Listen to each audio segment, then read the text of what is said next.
Bonjour à tous, bienvenue sur Vibe Coaching by Will. Je suis Will, votre coach de vie.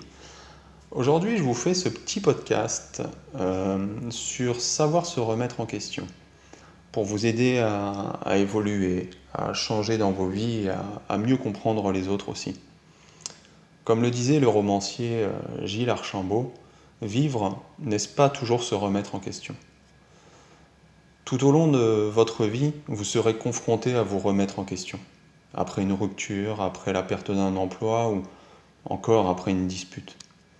Mais ne serait-il pas plus simple de savoir se remettre en question avant d'arriver à des phases de souffrance ou de peine? Se remettre en question, déjà, c'est admettre qu'à un moment, on a pu se tromper. C'est admettre que l'on a fait une erreur ou que l'on n'a pas pris le bon chemin.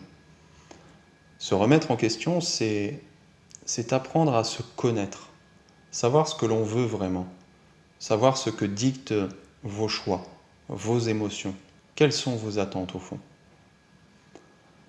Accepter que vous ayez pu vous tromper, prendre votre part de responsabilité sur la situation. C'est aussi également voir et accepter ces défauts qui peuvent causer ces mauvaises situations dans vos vies. Bien sûr, vous voyez le monde à votre façon, avec vos perceptions et votre vécu, mais il peut être intéressant de vous mettre à la place de l'autre, de développer votre empathie.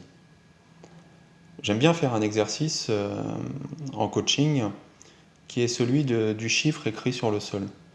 On met deux personnes face à face et au sol on écrit le chiffre 6. L'une des personnes verra un 6, mais l'autre verra un 9. Ce qui veut dire que chacun a raison suivant la position qu'il a. Mais si on change les personnes de place, alors la perception est totalement différente. D'où l'intérêt de voir les choses autrement et de se mettre à la place de l'autre pour pouvoir se remettre en question. Il peut être intéressant aussi d'associer des exercices d'introspection et de réflexion avec un passage à l'action. Se remettre en question, c'est bien, à condition que cela soit suivi d'une démarche constructive pour avancer dans la vie et ne pas rester coincé sur les blocages ou les mêmes difficultés. Un des exercices que j'aime bien faire, c'est celui de définir quels nouveaux objectifs, quels nouveaux projets, quels nouveaux ajustements allez-vous faire pour cette remise en question et être plus en accord avec vous-même. Se remettre en question, c'est voir ses faiblesses et savoir comment réagir face à un obstacle. Cela permet aussi de savoir, par exemple, pourquoi on a été victime d'un certain acte ou d'une certaine situation. Dès que l'être humain fait cette analyse, il va de soi qu'il pourra trouver des réponses à de nombreuses questions dans sa vie. Chaque être humain possède ses propres opinions, sa propre culture et ses propres préjugés.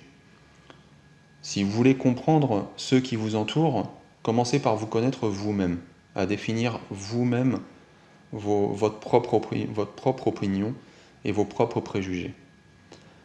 Le vécu de chaque personne conditionne les réactions qu'elle aura toute sa vie. Plus la personne vieillit et plus ses croyances évoluent. Quelqu'un qui se remet en question aura un travail d'introspection, connaîtra ses croyances, ses préjugés et ses défauts. Il saura les remettre en question, il saura les changer et il évoluera. Donc, mettez tout en œuvre pour avancer, pour changer, pour évoluer dans votre vie. Voilà, donc ce podcast est maintenant fini. Donc, s'il vous a plu, n'hésitez pas à mettre un petit pouce bleu comme d'habitude. Et vous pouvez me retrouver donc sur Facebook ou sur Insta. Et je vous dis à bientôt. Allez, ciao ciao.